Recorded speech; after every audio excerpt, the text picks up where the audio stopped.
I had a very emotional case this morning. Did you know that men are 25% more likely to have romantic feelings for friends of the opposite sex than women? The young couple in court had been together for 10 years. He had many female friends, and she was so jealous, it brought them to divorce court. Divorce court is now in session. Good day, ladies and gentlemen. I'm here with Alexa McBride and Ramille. Ramille. Rommel? Ramille. Ramille. Yes. Mr. Bryce, how are you? I'm doing fine. You two have been together for 10 years. You have one child together. Ms. McBride, you want to end this relationship, and since you've been cohabitating for a period of time, you want to resolve some of the economic issues, one of which is with respect to a car. First, I'm going to start with Ms. McBride. Why don't you tell me why you believe this union is ending after such a significant period of time? It's been bumpy. You know, I believe every relationship is bumpy, and it's been on and off times also. At this point, though, recently I've just had a miscarriage, so it's just been very emotional for me, and I just thought that I couldn't take it anymore. When you say it's been very emotional for you, I mean, and a miscarriage it's a very traumatizing event that I think a lot of people don't understand the magnitude of. Mm-hmm. Did you find that Mr. Bryce was not as comforting as he needed to be? He wasn't comforting, he wasn't supportive, he wasn't interested, none of the above. I might as well have been by myself. Was that the last straw for you, his failure to be there for you emotionally when that occurred? Actually, my last straw was when he actually threw it in my face. He said, "You're not having my baby anymore, so won't you just leave?" I object. No, you can't object, Mr. Bryce, but you can get heard. Okay. Why don't you tell me your version of that event? Okay, so what happened, you know, when she did leave, the day of when she did leave, she didn't want nobody to know about her having a miscarriage. Because before she got pregnant, we was real bumpy. When she got pregnant, I was trying to make it work because I'm like, all right, this is our second child. Let's try to make it work or whatever like that. So that's why in the text message I said you might as well leave because, like, it seemed like you're the same person and. Mr. Bryce, like let me help you out here a little bit. When someone goes through an extraordinarily traumatic experience and something happens in that time, they act a little crazy, and you can't pin them for that. You can't say you came out of your neck about this, that, or the other thing. She was just upset in general, and she gets a pass. That's what happens. You get a pass for that. You come in calm, you come in, I'm sorry about that, I'll make sure my mom doesn't say anything else. You come in like a man that is supportive and caring and calming and cool and not saying, oh, you like the old woman that was before, I'm getting rid of you. She's had a crisis. Period. End of story. She may have done or said the wrong thing. As the man who impregnated her with that life that she lost, you support her. That's what happens. Ms. McBride. Yes, ma'am. You say he talks down to you. Why don't you tell me about that? Ramille he comes off very nice and calm, but when behind closed doors, he's very frustrated, very angry. He calls me names when he gets angry. He'll do it in front of our son. One time I asked him, we were going up the steps, I forgot we were coming from somewhere, and I guess we were in a bad mood or we were arguing, and he, starts calling me names. And I said, Ramille, our son is right here. He can hear everything that you're saying right now. And he says, it's okay if he knows you are a B. Mr. Bryce, did that occur? I don't remember. I don't know the day she's talking about, and I don't remember saying that. But I know our arguments do get heated. But you do not deny calling her those things in front of your children or your child. I probably did, slipped up. And I told her, before I even got there, I said, I don't think you should be here because I don't like how my son's seeing me around you. Like, I told her this. Anger is a decision. It really is. You mouth all day long. And you can decide, though it is irritating, though it is uncomfortable, though it is bothering you, you can decide as a man, as a person, not to return that anger. You just don't do it. I don't believe in this. They know where my buttons are, or she took me there. No one can take you there. You walk there on your own. Having said that, Ms. McBride, are you one of these people who are out there, yep, yep, yep, yep, yep, hollering, hooping, and carrying on when anything irritates you? No, it's not that when everything in it irritates me. It's not that. It's when I start to get hurt when he says hurtful things like what he just said. Like he doesn't want to marry me, and like I'll sit there and I'll ask him like, what am I doing that is not right? What am I doing that you need more of, that you need more from? You know, and he never give me an answer. It's upsetting. I'll cry, you know, when he talks about my family members. I tell I'll her get all upset. the time. I tell her all the time, like what she can do to be a better woman. It's Ooh, not. what do you tell her? Huh? Yeah, What do you listen to tell this. her to be a better woman? Listen to how he talked to me. Tell me. Say, all right, like her helping me out, like, you know, paying the bills. Like her first year of living with me, she ain't helped me out one time with paying rent. And I used to tell her like, you know, like, can you help me? None of this was really getting through to her. Nothing. I will help. Is that the main thing, that no economic support? It's like, that's one of the reasons. That was one of the reasons. She been with me for 3 years now. She got 3 income taxes, 4,000, probably 5,000 each income tax. And I don't even know I could count on my one hand how many times she brought stuff in the house with that, with her whole income tax. Ain't like none of them in my inbox and I'm trying to go see him or whatever like that. Exposing your genitals never resolves an argument. Ever. Have you been living together for years but find that splitting up is as complicated as getting a divorce? Call toll-free at 1-877-311-2222 or visit our website at divorcecourt.com. Follow us on Facebook and Instagram at Divorce Court. Mrs. McBride, I'm going to start with you. Why don't you tell me about your suspicions that Mr. Bryce is cheating on you? Okay, so Ramille loves social media.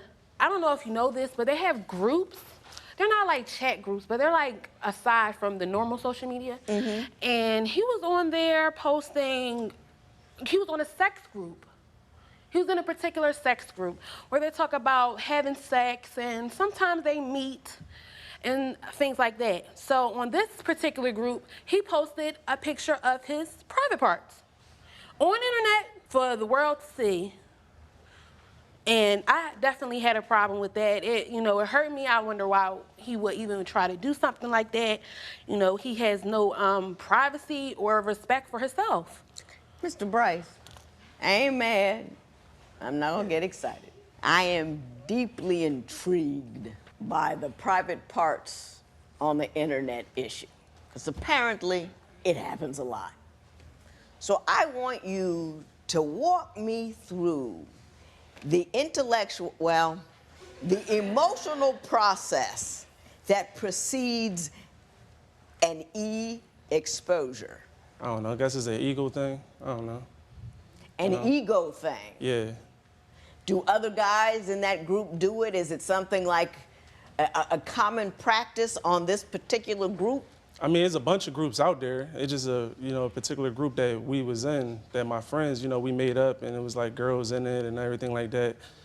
And that's what I'm guessing. Yes, just other an ego people do thing. it too. Do you find that at all disrespectful to the woman that had your child and was about to have another one of your children? I do. Then why? At the time when I did it, it was like, we was arguing and all the time, and I didn't really think nothing of it because I'm not really seeing these girls. Like, ain't like none of them in my inbox, and I'm trying to go see them or whatever like that. Exposing your genitals never resolves an argument. Excuse me. Ever. It's not like, hey, you shouldn't have done this, you shouldn't have done this, you shouldn't have done this. Oh, yes, I see your penis. Okay, you're right. It doesn't make any sense. It's a childish thing to do. It's a revenge move. It's ridiculous. Thank you, Judge. Thank you so much. How did that make you feel when you saw his situation all out there like that? I was embarrassed. I was completely embarrassed and hurt, betrayed. Do you feel like he loves you, that he treats you like a person that he cherishes? What do you feel like from him? Do you feel like a convenience? Do you feel like... I feel like I'm his comfort zone.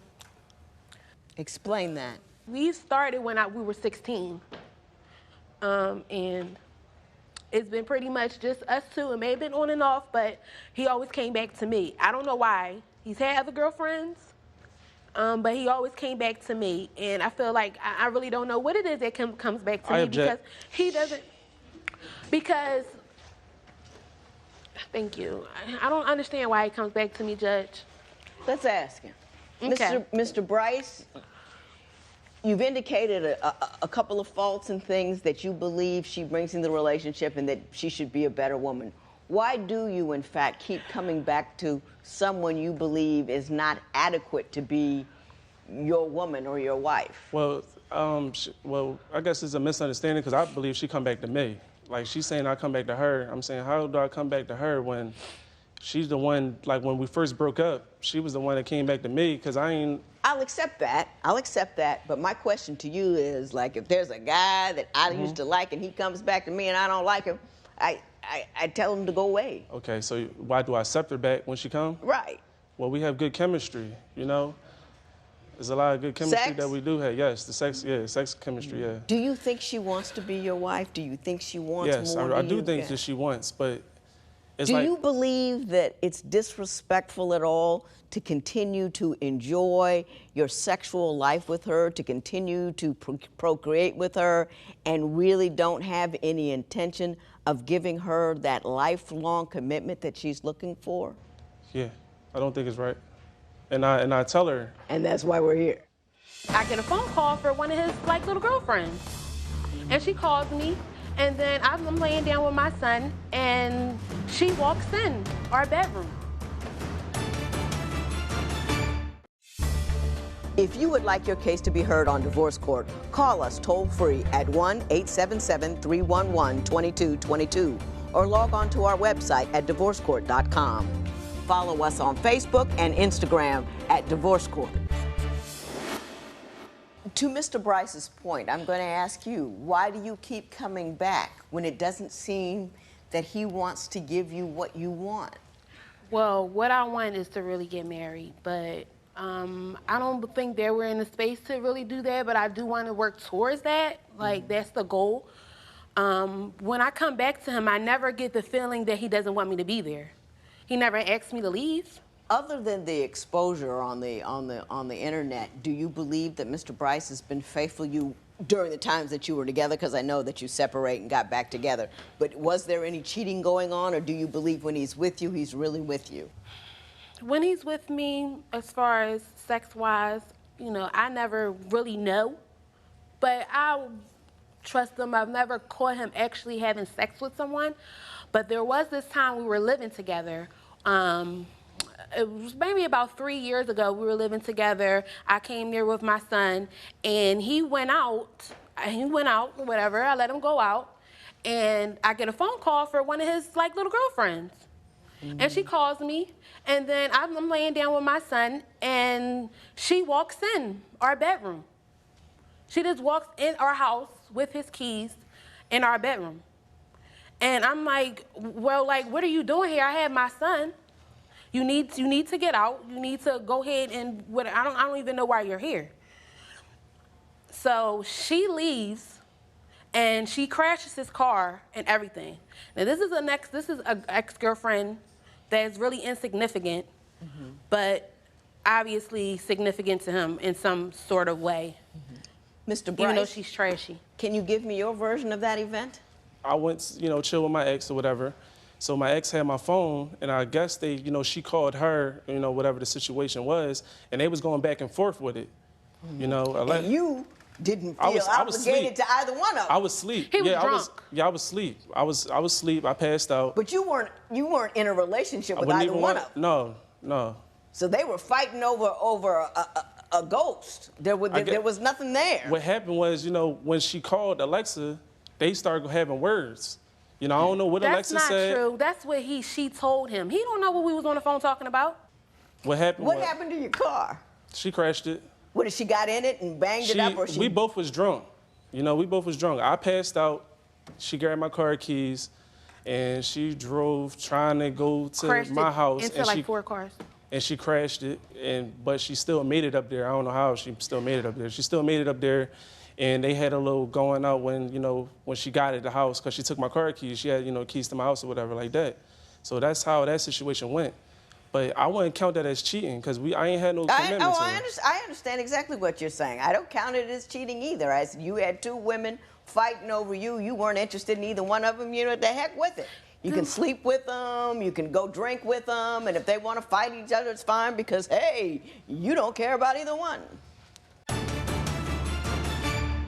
In divorce court, couples tell me everything about their relationships. Want to share your experience? Join the conversation on our Twitter page at Divorce Court.